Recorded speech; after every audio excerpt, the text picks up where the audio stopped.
Hello and welcome everyone to RightCapital's presentation on RightCapital Academy, Back to Basics Refresher Part 4 in our series for RightCapital Academy. It's been pretty successful so far. And I want to note too, if you haven't attended any of the previous ones and you wanted to review any of those are all located in our fantastic Help Center, which I'll go over later. My name is Alexis Rogers, and I'm the Customer Relationship Lead here at RightCapital. And I want to thank everyone for joining us for part 4 for this fantastic series. For today and for this session, we're going to be focusing on entering income in particular. And our goal for today is to just ensure that you feel more confident illustrating various income scenarios in RightCapital. As we know, income planning is a key part of a client's financial plan and their financial well-being. And I'll be highlighting all the different ways you can incorporate the various income scenarios within our system.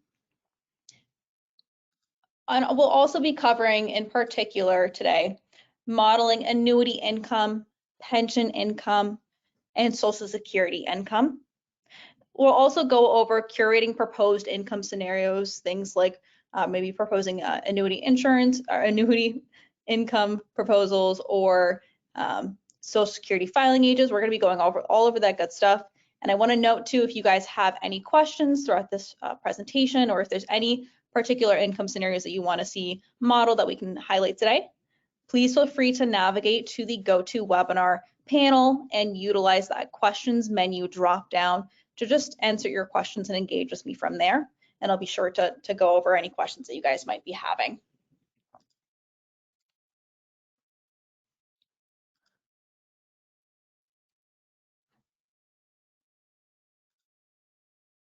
Alrighty, so today we're going to be working on, in particular, the Gilmores.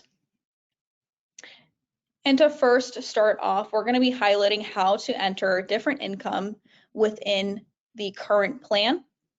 And so in order to do that, we're going to navigate into the profile section and then into the income section in particular. So here in income, this is where we can address the majority of the different income scenarios that might be relevant for a client. Let's start off with the most relevant one that mostly everyone would have, which is Social Security income. So let's click into Lorelai's Social Security income card. And I want to highlight too that within the Social Security income card, there's a lot of different ways that you can enter Social Security income itself, depending upon the information that you do have available to you. But to start off with, you first want to indicate the filing age that you want to set as a standard within your current plan within this drop down. So as a default, it's going to be set to full retirement age, which will be pre-filled according to the client's birth date. The system knows what their full retirement age would be based off of what you have entered for their birth date.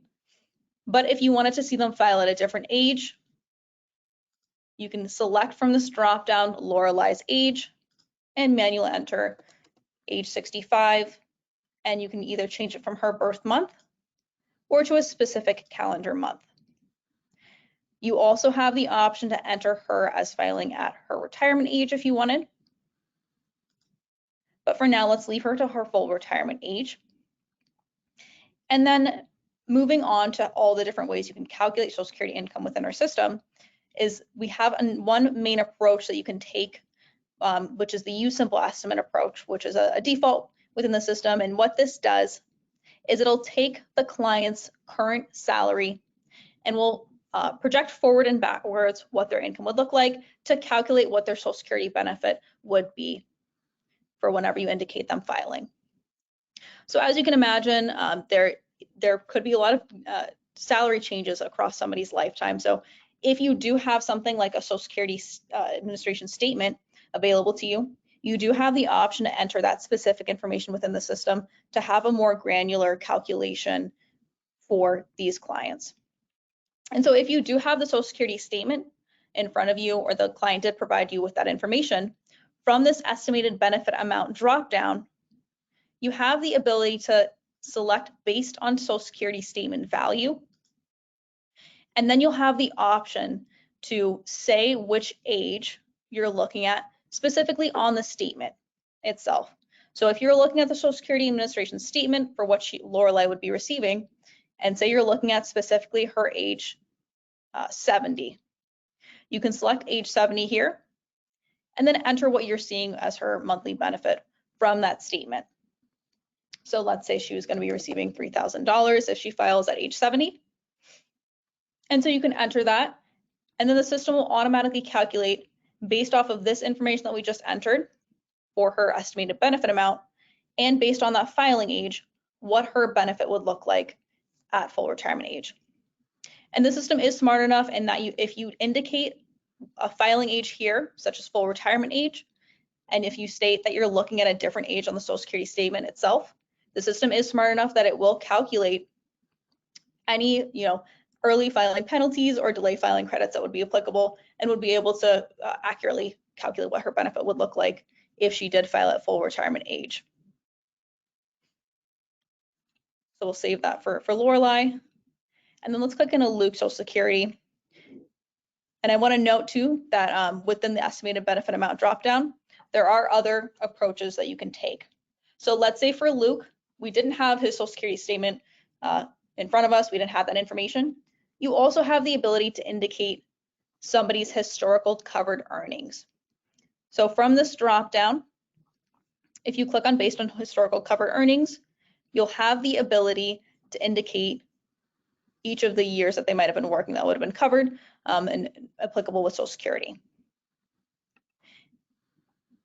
With that being said, you have the option to either use our simple estimate, state whether you're looking at the Social Security statement value, or enter based on historical cover earnings.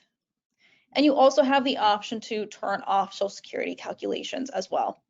So in the event that Luke wasn't going to be receiving Social Security, so maybe he was working for the state and he's just not going to receive his own Social Security benefit, that's when you can select no Social Security, and the system will no longer calculate what a Social Security benefit would look like for his own Social Security benefit, or if he was going to be receiving a spousal, we wouldn't see that calculated in the system any longer.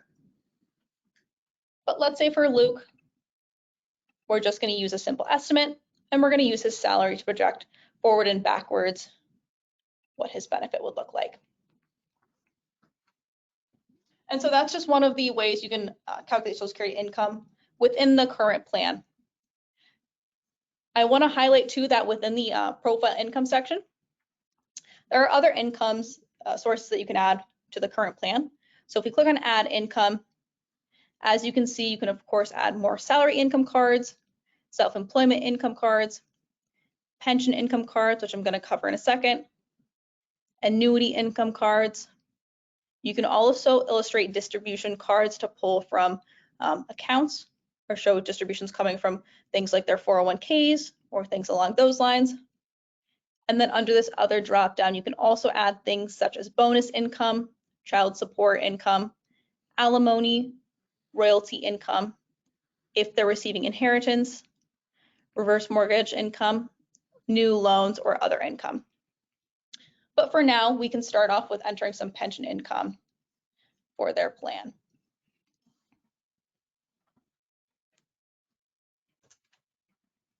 And so within this pension income card, going off of the idea that Luke is going to be receiving a pension, we can start to enter, of course, what he would be receiving for this pension income. So let's say he would be receiving something along the lines of $25,000 a year. You would also set the owner to whoever, is of course going to be receiving this pension. And so in this case, it's going to be Luke. And you can indicate when this income is going to be starting. So you can either have it be already started, you can set it to a specific calendar year, their age, or you can set it to a life event such as Luke's retirement, which in this instance we're going to have tied to his retirement. And then you can also indicate the specific type of pension, which as a default is going to be a life income stream. But in the case where this isn't going to be a guaranteed stream of income across his lifetime, you can also indicate if this is going to be an income stream that he'd be receiving for only a guaranteed period of so many years. So in the instance in which he maybe be receiving this for only maybe 5 years, you can indicate something like he'd only be receiving this until 2050. But for Luke's instance, this is going to be a lifetime income stream. And we can indicate how this income stream is going to be growing, if at all. So for right now, it's set to customize increase, and you can manually enter what the annual increase to the income would be. But in the event that it's not going to be increasing, you have the option from this dropdown to select no increase, or you can select general inflation, which is going to use your general assumption or your global assumption for general inflation. But let's say it's just going to be customized increase for Luke. And then you can indicate if this is going to be a compounding increase or a simple approach to the increase.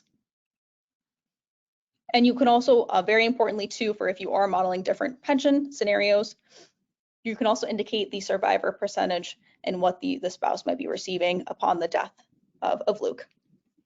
So let's say for now, you know, if Luke passes away first, Lorelei would receive 50% of the income. And then you can also check off too, whether or not this pension would be non-covered. So in the event where Luke was working for, you know, maybe the state, and he'd be subject to WEP or windfall elimination provision, you can select this box to indicate that this would be a non-covered pension. And then the same thing too, or if this would be a state tax exempt pension. So you have full control over that taxation. So if it was not going to be taxed on a state level and it was a unique pension for this particular state, you can of course select it's going to be state tax exempt. And you can further control taxation too. So within this cost basis and exclusion ratio, you can specify, you know, on a federal level how this would be taxed.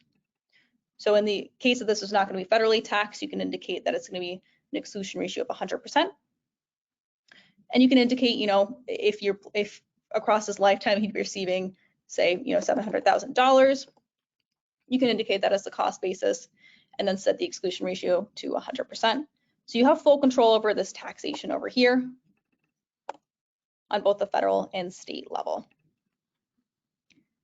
And then let's hit save. And then another thing that I want to highlight too, when it comes to entering just some of the and establishing the Gilmore's income streams. In this instance, let's say that Lorelei also has an annuity income stream that she's already tapped into. So what we do is we click on the add income button, and then we can select annuity from that drop down. And then we can indicate that the owner is Lorelei. We can also keep it to already started since Lorelei's already fully annuitized this annuity. And then you can also have the capability for this annuity income card to set this to be either, if this is a lifetime income annuity, to be life only for the type, or if this is only going to be for a certain period of time. So say for 6 years, you can select on certain only and indicate that this is only going to be occurring, you know, until 2028, for example. And then you can also indicate the annual increase if it's going to be increasing at all. So you can select customized increase, general inflation, or no increase. Let's say for Lorelei, it's not going to be increasing. And then similarly too, you can also control the taxation for this annuity if applicable. And you would of course enter what annuity amount she'd be receiving each year. So let's say she's receiving $10,000 a year already. Let's hit save. And so that's just one way you can enter an annuity if somebody's already, you know, tapped into that income stream. And I want to highlight too, if somebody has an annuity that hasn't either annuitized yet or it's got a guaranteed income stream that they currently have in their net worth, I want to highlight how you can enter that within their net worth. So when you navigate to profile, you can click into the net worth section. You can click on add account, investment. And then here we can select what the account type would look like. And so we can select from this account type dropdown whether or not this would be a qualified annuity or a non-qualified annuity. So let's say it is non-qualified. And you can also set who the owner is, whether it would be Lorelei, Luke, joint, or a trust. Let's say it's Lorelei. And then you can also set what type of annuity it is. So if it's going to be a variable annuity, a fixed annuity, an indexed annuity, or an indexed variable annuity. So let's say for Lorelei, it is a fixed annuity, and she has a crediting rate of 4%. And I want to note too that when you click on each of these, you'll have all the different fields pop up that are unique to each of the annuity types, such as the cap, the floor, the spread, and the participation for an indexed annuity. And then similarly for indexed variable annuity. But let's say for Lorelei, it's just a fixed annuity of 4%. You can also enter the total balance. So let's say she's got an annuity of $175,000 with a cost basis of $100,000. And then the key for when we're entering an annuity that's currently in a client's net worth like this is we indicate how we're going to be looking at this in terms of what potential income could be coming from this. So from this list right here, we have the option to enter distributions types. So as a default, it's going to be set to regular withdrawals, which means that the balance of $175,000, it's going to be, growing each year, but it's not going to have any sorts of guaranteed streams of incomes. It's just going to be available in the event where, if they run into a negative net flow, we might tap into it, or we can illustrate distributions, but it has no guaranteed income sources in it. In the event where they do have a guaranteed income coming from this annuity, we have two options, either annuitization or lifetime income. In the event where, maybe Lorelei is planning on annuitizing this annuity, so she's going to be exchanging the value of this annuity for this income stream, you can select annuitization from that distributions dropdown like I just did, and you'd have the option to indicate what the parameters for the income looks like, starting with, when the income starts, what type of income, if it's going to be a percentage of the account, or whether it's going to be a specific dollar amount. Or you can also indicate how this is going to be increasing in terms of the income stream itself. So you can indicate if the income is going to be, not increasing at all, if it's going to have a customized increase each year, or if it's going to grow with just general inflation. And then you can also indicate whether this would be a single or joint benefit. And with annuitization, you can also indicate, similarly to how we were entering those previous income streams, whether this would be a guaranteed life income, if it would only be for a certain period, or if this would be guaranteed to a certain period, or if, say Lorelei passes within the certain period and it would continue on. So that's what that certain life option is indicating. So in the event where you're playing around with clients' planning horizon, just keep in mind that if you set it to certain /life and you're killing them off, it's gonna trigger this as a life event. But let's say, it's a different approach for Lorelei. You also have the option for lifetime income as well. So this is, she's not going to be exchanging the value of this annuity. She's going to have a different sort of lifetime guaranteed income. When you select lifetime income, you'll see a couple more fields populate as opposed to annuitization. So with lifetime income, you'll be able to indicate what the benefit base is. So let's say she's got a guaranteed benefit base of $200,000. Once again, you can indicate whether it's single or joint. But you can also indicate whether or not this benefit base is going to have any sort of roll up. So if this is going to be increasing, let's say it's going to be increasing by 3% per year. You can indicate whether it's going to be compounding each year for that increase to the benefit base, or if it's just going to be a simple approach, which for Lorelei, let's say it is. And then you can indicate when the roll-up stop year is.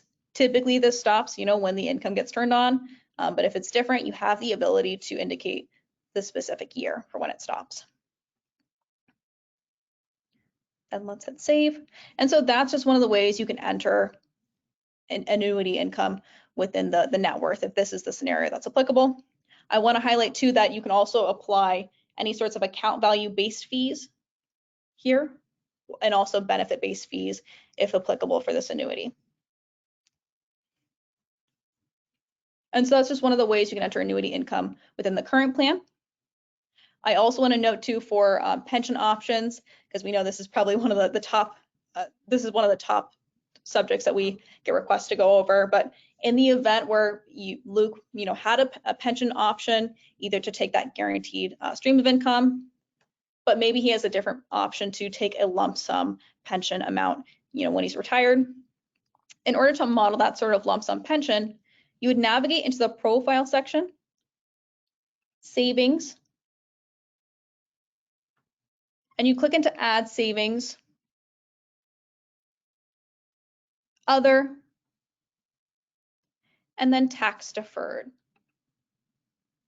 And so with this tax deferred savings card, you can indicate how much they would be receiving with this lump sum pension.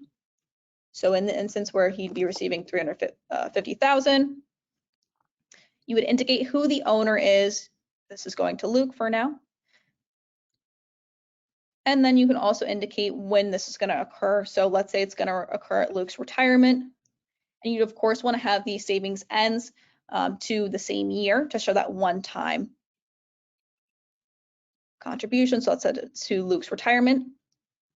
And then you would indicate whether it's going to be into a 401k bucket or whether it's going to be rolled over to a traditional IRA bucket.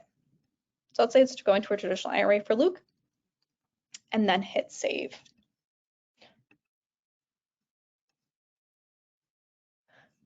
And so this is just some of the different income options you can add in the current plan. There is one last one that I want to highlight with you guys while we're in this current plan that's very important for if we are addressing, income streams and delivering income to clients. So back in profile income, if you click on this add income button and select distributions, this card can be very useful for if you're, planning on, maybe you're sending clients specific dollars amounts from their 401k, or if you wanted to illustrate, you're planning on having distributions come from a specific type of account. This card can be what you can utilize to do so, but it also has another purpose that I'll be highlighting shortly. So the data entry for this card is, of course, first you can either enter an annual amount itself. So if you're going to be sending them $10,000 a year, you can indicate here, $10,000. But I want to note too that you can also change your approach here from either this fixed dollar amount, which is what I just entered, or you can indicate if this is going to be a distribution of a percentage of the start year's account balance. If this is going to be a percentage of an annual account balance, so if we're going to be distributing 3% of the account balance each year, you'd select this option. Or if we're going to be fully depleting an account over a number of years. But let's say for now, it's just going to be fixed dollar amount of $10,000. And then you can also indicate who the owner is, whether it would be Lorelei's accounts or Luke's accounts. And then you can also select from which type of account we're pulling from. So if it's going to be the 401k, that's great. You can leave this alone, but you have the option to pull from, as you can see, any of the other possible accounts. So let's say we're going to stick to the 401k for now. And you can also control the timing. So whether this is going to be a distribution for a certain specific calendar year, at their age, if it's already started, or you can indicate for certain life events such as retirement and when they pass away. But let's do for Lorelei's age of 65, for example. And then you can control when it ends. So let's do after number of years. Let's do for 10 years. And you can indicate whether this is going to be an increasing distribution each year. So let's do, 3%, kind of sticking with general inflation. And then here is where you can get very versatile in the usage of this distribution card. So within the type, the normal distribution is just going to be, a distribution of $10,000 from Lorelei's 401k each year. But from this drop down, you also have the ability to indicate whether we're going to be converting to a Roth IRA, rolling over to an IRA, or if this is going to be net unrealized appreciation. So this card can be very useful if you are trying to illustrate, within the current plan, a specific dollar amount or either converting the entirety of an account, but it can be a great way to model manual Roth conversions is what we call it. I want to note too that you can also control taxation. So the standard rule, as you can imagine, is just going to be following whatever applicable laws would apply to this distribution. But in the instance where this would be a tax-free distribution for any reason. If Lorelei is qualifying for something unique, you can control the taxation and just set it to be tax-free, and then we wouldn't show any, tax implications. Typically not the standard, but if they are tax-free, that's great too, because you're converting to Roth IRA for free, basically. But this would be how you can indicate, manual Roth conversions, rolling over to an IRA, or just pulling money, or just an NUA. So I want to highlight that this is a very versatile card. Let's hit save. And now onto the fun part.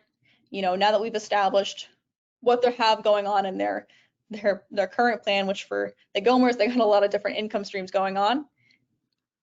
We can now navigate to the retirement module, and in analysis, we can start to build out a proposed plan. So in analysis, we can click into these action items and start to build out a income proposal. Let me just reset this for you guys.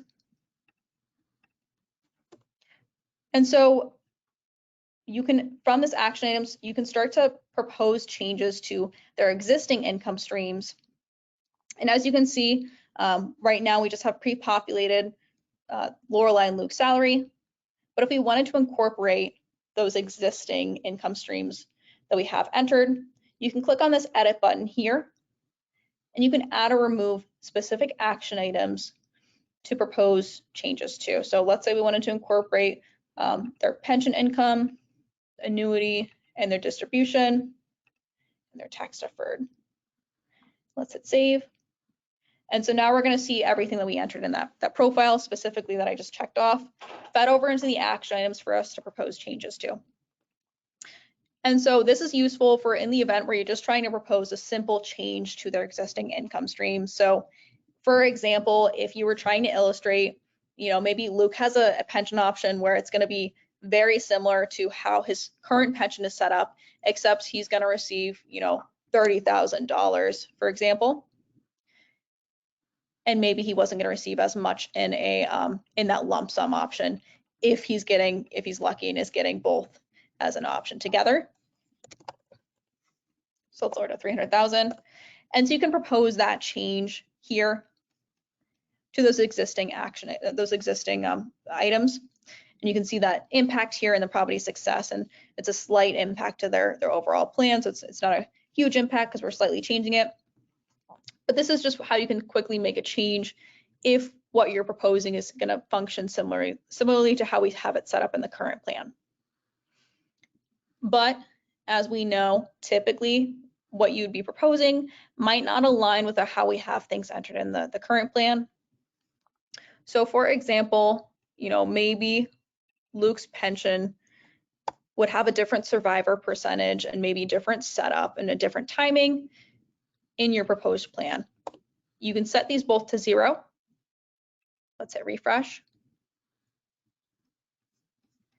And that'll make sure that the pension income stream and that lump sum option are not occurring in the proposed plan. And so now that we've removed those, we can propose a new pension option here. By clicking back into the edit button, we can then navigate to the add new items button, and we can go into the income section. And then let's propose a new pension option, because Luke has a lot of different options out there, but maybe he's got a really strong option where he'd receive, let's say $50,000 per year if he takes it at a later time. So let's set it to be Luke's age. Let's set it to be, maybe 70. Let's keep it to life only. This one's not going to be increasing each year, so that would be a difference. And let's say the survivor percentage, it's going to be only 25% in this scenario. And let's hit save. And we can also rename it so that way it's easier for us to know. Pension option number 2. Let's hit save. And so now we've just proposed a different pension option here. So we can compare this proposed plan with the option number 2 versus the current plan, where he is going to be having that different pension income stream plus that lump sum. I also want to highlight too, If you're trying to compare Social Security filing ages, you can also have that kind of side-by-side comparison here. So let's just reset it so we can do a more side-by-side apples-to-apples comparison. Let's set this to 0. And so if we wanted to compare just Social Security filing ages, we can select from this list of strategies here. There is the option for Social Security strategies. Let me just reload my page. We can select from this list Social Security filing strategies. So it's, as a default, the proposed plan is just going to follow the current strategy, of course, but you can propose different filing strategies. So from this drop-down, you can select as early as possible, full retirement age for both of them, have them delay until age 70, have them file at their retirement age, or you can enter customized amounts for each of them. So in the instance where we're trying to model Lorelei filing at age 68, maybe Luke filing at age 70, we can manually enter it here. But you can also select, as early as possible for each individual client, full retirement age or retirement age. So customize here is a great option for if you're trying to propose unique filing ages for each client and co-client. And then you can hit save and you can show that comparison. I want to highlight too how you can propose annuity purchases in particular for those who do highlight annuities. So we click on edit, add new items, and then annuity. And so for this annuity option that we just added, you can rename this, of course. So let's name it to annuity purchase. You can set who the owner is, when this purchase would occur. So let's say we're going to be having it occur next year, so 2024. And then you can select which specific account you're going to be proposing this annuity purchase from. So if it's going to be from their bank account, their investment accounts. So let's say it's going to be from Lorelei's investment account, number 1. Let's say just 100,000. And so you can indicate how much you're, of course, pulling from this account to purchase this annuity. For Lorelei, it's going to be 100,000. And you can also indicate whether or not this annuity purchase has any sort of incentive, such as the account value bonus. So let's say she's going to be purchasing this annuity for $100,000, and she's going to get an account value bonus of maybe 5% on top of that. And then, of course, you would indicate the annuity type, whether it be a variable annuity, fixed annuity, indexed or index variable. Let's say it would just be variable. And then, of course, you can set the distributions here as well. So similarly to how we entered this in the net worth section, we would indicate how we're going to be treating this as a potential income source. So let's say she's going to be annuitizing. You can indicate when she's going to annuitize or get this income stream started. So let's say 2033. You can indicate if it's going to be percentage or amount. Let's do percentage. You can indicate whether this is going to be increasing income and if it's going to be single/joint. And then once again, you can indicate whether it's going to be guaranteed for life, certain period, or certain/life. And so that's how you can propose a specific account, annuity purchase. And then you can start to see these impacts here on their property success and their ending asset values in the future. And so this is all the different ways you can start to build out proposals here. I want to highlight too that, in the event where they're not going to be making all these changes in one proposed scenario, maybe you're trying to compare multiple different proposals. If you wanted to add an additional proposed plan, you would click on this pencil icon next to the current plan. And then you can either copy the proposed plan that we just started to build out and keep building from there. Or you can just click on this add new plan button, which will copy essentially the current plan. And then if you wanted to rename this to whatever you're specifically trying to highlight, so maybe pension option number 3 plus Social Security filing age, if that's what we're highlighting. So click on this check mark to save the name change and then OK. And now we can select that option from this drop down and start to build out a a second proposed plan from here within these action items. So if you want to propose changes to these existing action items, you can use these sliders to indicate so, or manually edit the fields as we were doing earlier. And you can also propose new items or add or remove existing action items.